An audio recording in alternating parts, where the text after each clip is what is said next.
નમસ્કાર, હું આસ્થા ગોસ્વામી ધ કેસરી ન્યૂઝ સાથે। હજુ તો તલાલામાં અરજી શરૂ થઈ નથી ને ગોંડલ યાર્ડમાં 1.31 લાખ બોક્સ કેસર કેરીનું વેચાઈ ગયા। ભાવ સારો મળતા ખેડૂત ગેલમાં।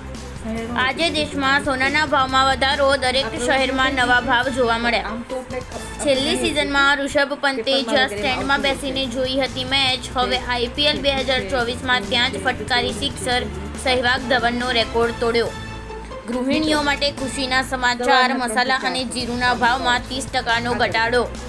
ફટાફટ પતાવી લો મહત્વપૂર્ણ કામ, મે મહિનાની બેંક હોલિડેની લિસ્ટ સામે આવી।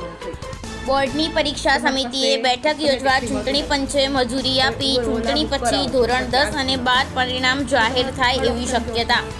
મહારાષ્ટ્ર અને બિહારમાં હીટવેવને લઈને એલર્ટ જારી।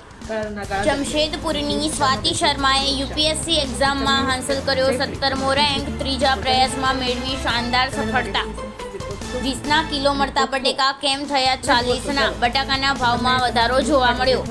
નાનકડા એવા મુસલમાન દેશ અઝરબૈજાને ભારતને આપી ધમકી, કહ્યું અમે ચૂપચાપ હાથ પર હાથ રાખીને નહીં બેઠા રહીએ। ઇઝરાયલ સાથે યુદ્ધની સ્થિતિ સર્જાતા એક સમયના કટ્ટર દુશ્મન ઈરાન અને પાકિસ્તાન હવે બની ગયા પાક્કા મિત્રો। પાકિસ્તાનમાં ફરી હિન્દુઓની આસ્થા સાથે છેડા, ભગવાન હનુમાનજીના મંદિરને ટોયલેટ બનાવી દીધું। સવારે 7 થી 10:30 વચ્ચે 35%, 12 થી 2:30 વચ્ચે 10%, 3 થી 6 સુધી 25% વોટિંગનું લક્ષ્ય। નિલેશ કુંભાણીના ઉમેદવારી પત્રમાં ટેકેદારોએ જ ખોટી સહીઓ કરી હતી। સૌરાષ્ટ્ર યુનિવર્સિટીમાં BCA સેમ 4ના 3 પેપરના પ્રશ્નો વોટ્સએપમાં ફરતા થયાના પ્રકરણને ઠંડુ પાડવાનો સત્તાધીશનો પ્રયાસની ચર્ચા।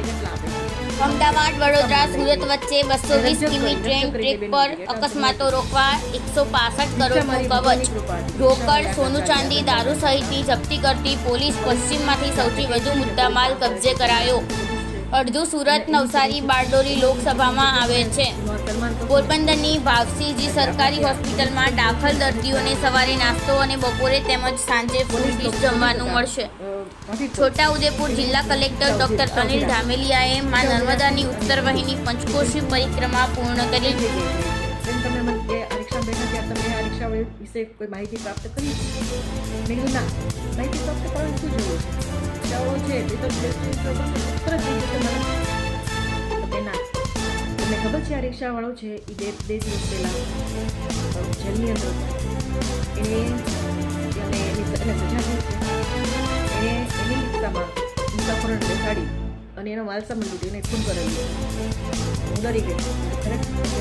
પછી એને મેં સમજાવ્યું, તમે કોઈ પણ રિક્ષા બેસો, પોલીસવાળા ભાઈ છે એને મને કીધું કે તમે બહાર આવો 1 મિનિટ।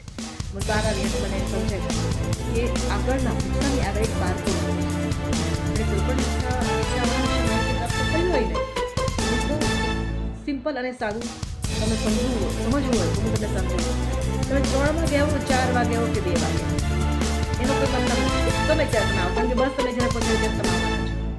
પરંતુ તમારે જ્યારે તમે આ રીતે આવો છો રાતે, મોડી રાત્રે આવો છો કે પછી વહેલી સવારે આવો છો, ત્યારે આવા લૂંટફાટના કે ખોટાબરકીના ચાન્સીસ રહેવાના જ છે તમારી સાથે।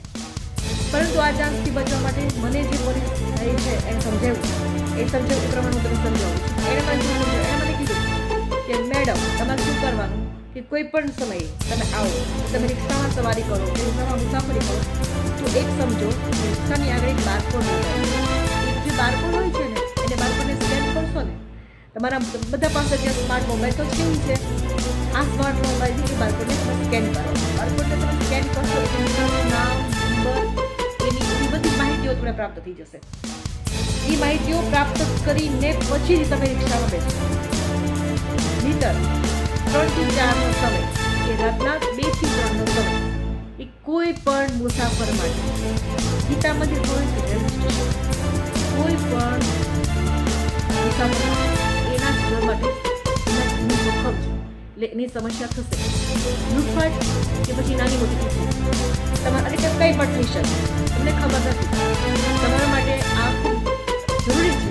તો મિત્રો આ ખાસ ધ્યાન રાખજો કે બારકોડ સ્કેન કરવું, રિક્ષામાં બેસો ત્યારે બારકોડ સ્કેન કરવું અને પછી રિક્ષામાં બેસો, કારણ કે તો જ તમે પોતે સુરક્ષિત રહેશો અને તમે આ વાત અન્યને પણ તમે સમજાવી શકો છો કે રિક્ષામાં બેસો કે પછી ટેક્સીમાં બેસો કે પછી ઉબરમાં બેસો, કોઈ પણ જગ્યાએ કોઈ પણ વાહનનો ઉપયોગ કરો, પ્રાઇવેટ વાહનનો ઉપયોગ કરો તો તમે તો પહેલાં બારકોડ છે એને સ્કેન કરો અને સ્કેન કરી અને એની વિશે માહિતી પ્રાપ્ત કરી અને પછી જ એ વાહનમાં બેસો. જો તમે એકલા હો તો સાથે તમારે કોઈ હોય તો કોઈ પ્રશ્ન નથી, પણ જો તમે એકલા હો એકલા મુસાફરી કરતી રહ્યા હો આ વાત ચોક્કસ માઇન્ડમાં રાખજો કે બારકોડ સ્કેન કરી આવે કોઈ પણ વાહનમાં બેસો.